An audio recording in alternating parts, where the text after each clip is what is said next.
It's always nice to be first because everybody's afraid to talk. As we warm up, then people who come after me will get the questions. Yes, I'm happy to answer. Well, it could be because you're so thin and they can't see you. Oh my goodness, Kimberly, thank you. Well, you know, I tell people I'm 64 and I go to the senior site and they say, no, you're not. But it's that good Chickasaw genes that attested by my mother here. Yes. Was the McSwain Theater named after your grandfather? No, it was actually, it was Foster McSwain was my grandfather's first cousin.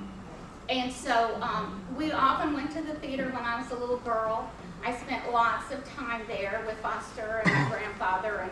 And it was interesting because Mother has the greatest story in the world because she lived out south towards Fitzhugh. That's where I live now, on our 160 acres that they bought in 1946. But my dad used to come from Latta, drive to Fitzhugh, and go in a wagon to the Max Swain Theater, which took him about 3 hours to go to the movies, and then take the wagon back. And Mother tells me about the time that they broke down, and it was several hours before anybody could fix the wheel of the wagon. But the Max Swain Theater is heartfelt to us, and Mother got to be for the grand opening and cut the ribbon with Governor, and that was very special for her. So very excited. And I will be a grandmother for the first time, and my son works for the Chickasaw Nation, so we're very proud that we have that Max Swain heritage. Yes. Do you have any special interests that you want to pursue as legislator? Well, obviously one of my strong interests is cancer, and I would like to see that the hospital offer some more cancer support. We have formed the cancer support group that meets at the community center the first Monday night.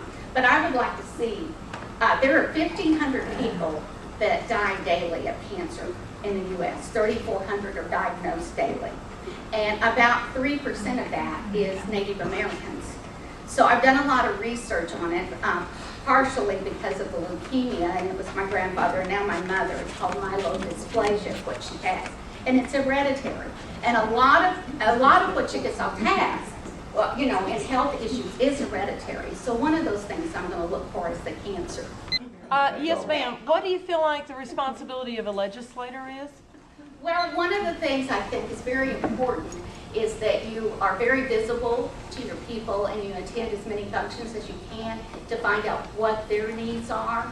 And then you listen to the things that are occurring out there that are happening around us that support the nation and its stability, which I think is very important. And so you bring that back to the meetings so that you can be the outside voice of the people and share that with. And as I've been a president of many clubs and organizations and worked on many committees, I think that I understand the process of that. And my bachelor's degree is in pre-law. So that's one reason when I went to work for American Cancer, I do a lot of the estate planning and I handle all of the legal documents. So I do have a little bit of knowledge. It's an old knowledge because I'm old now, but I do utilize it almost every day with American Cancer. So I think I'll bring some of that as well back to the table as I look at what's being proposed. So if you were elected to the legislature, would you be attending various community council meetings? Absolutely. Because I travel all the time throughout the state. I'm on the road almost every day as it is now. So I know every little nook and cranny of this area. So I would be honored and thrilled to try to work all of that into coming to all the council meetings. Because I think that's significant. How do you know what your people want in each group and each community if you don't go there and see what it's about? So I think it's very important that you're visible and you're able to answer questions and you're there to hear what they want. What do you consider the biggest problem that our tribal government faces, just as far as in regards to governance? And what would you do to address that if you were elected? Well, right now, as far as I'm concerned, I uplift what I see because I have been living in 11 states, and many of them have tribal issues and tribal events that occur, and none of them are as active and community involved as they are here. So I think it's very important that I go and be open-minded and not go into this position already formulating an opinion. My opinion should come from the people, not from what I think is right or wrong, but more what their wishes are. So I'm going to go on into this career or, obligation, I would say, with a very open mind. But I am honored to see, after living in 11 states, what we do as a nation. I'm just in awe of it. And I would, get the literature, because I was in Colorado, I was in Arizona, and I would see our growth and see how we develop. And there are many tribes out there that don't do what we do. So I want to be open to taking a look and going into it with an open mind. I don't think anyone should go in with a preconceived notion. And then listen to the people and see what their wishes are. That answered a little bit. Yes? At the end of the year, would you like to see an audit of any approved budgets? Well, I would hope that if we see issues that need to be addressed, in any type of business, there is always a called audit. Mary Jo will tell you in business and professional women, well, we have called audits many, many times. I belong to another organization called PEO, which is a national organization, and we have called audits.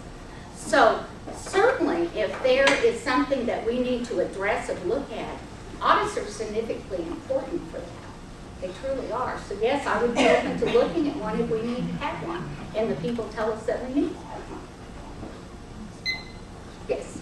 So in the audit, would you like to see the actual expenditure listing versus what was approved for spending?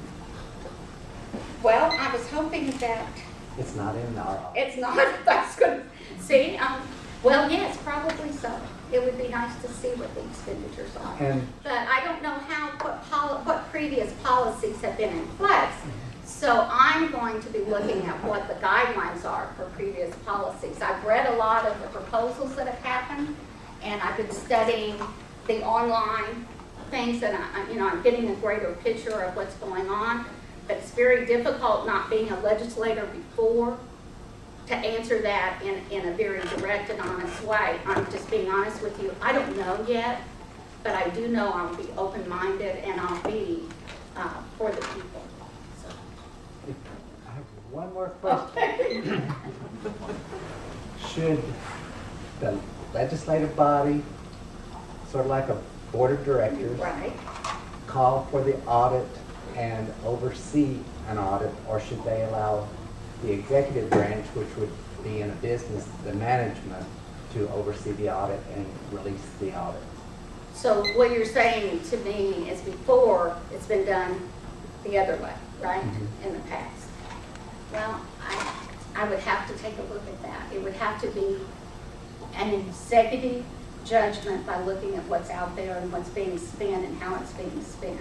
I couldn't just blank tell you yes or no, because I'd have to see how that's being done and how it's being operated. And I have to ask you, as a people, are you saying that we need this audit or we need to take a look at it? Because I'm representing you and your desires. I'm not here to do something that does not represent. I'm not an individual. When I take this position, I move out of the body of being an individual. That's the most important thing I think a legislator should understand, is I represent you. And so I move out of that body of being one person. I become all of you. And so I have a huge burden of making a decision about your desires. So it's not going to be just about me and what I think is right, because that's not what leadership is about. And I've been a leader a long time in many groups and organizations, and I know that wholeheartedly, that it has to come from your desires and your wishes. And so I become a full body of Chickasaw people when I take this job as legislator. And I would be honored and privileged for that opportunity. Any more, Dan? Yes, our government currently is a three-branch government. We have executive, judicial, and legislative, which is kind of set up to be a checks and balances type system. Right. does that, in your opinion, do you think at all times that the different branches support each branch, or is there a time when you have to make a stand that will take you out of being supportive of another branch? Do you think it's automatically that we're all together to stand as one, or is there times that we have to take a stand as a separate branch on certain situations? What's your opinion on that thought? Well, as when we look at our government that we deal with today, and we look at our leaders that lead us, we have many individuals that stand out apart from some of the greater wishes of others. And sometimes one branch as a whole will separate and have their opinions. But I'm a part of a group, whether I'm a part of the legislative group or another group, I become a part of a group. So I'm going to support what my legislative group's decisions are made. I'm going to look at that as how that is and what the people want me to do. So I don't know, Beth, that I can separate that in my brain right now. I mean, I'd be happy to do that at some point when I become better educated. Right, in this, right. And so I'm very willing to serve you, and I'm very willing to look at all this. As an educated woman, I will do that. I promise you, I will do that to the very best of my ability.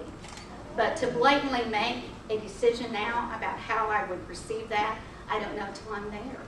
And so that's as honest an answer as I can give you at this point, because I'm not going to make a judgment call about how I perceive it until I'm there. Okay. Thank you. Good Thank you. question.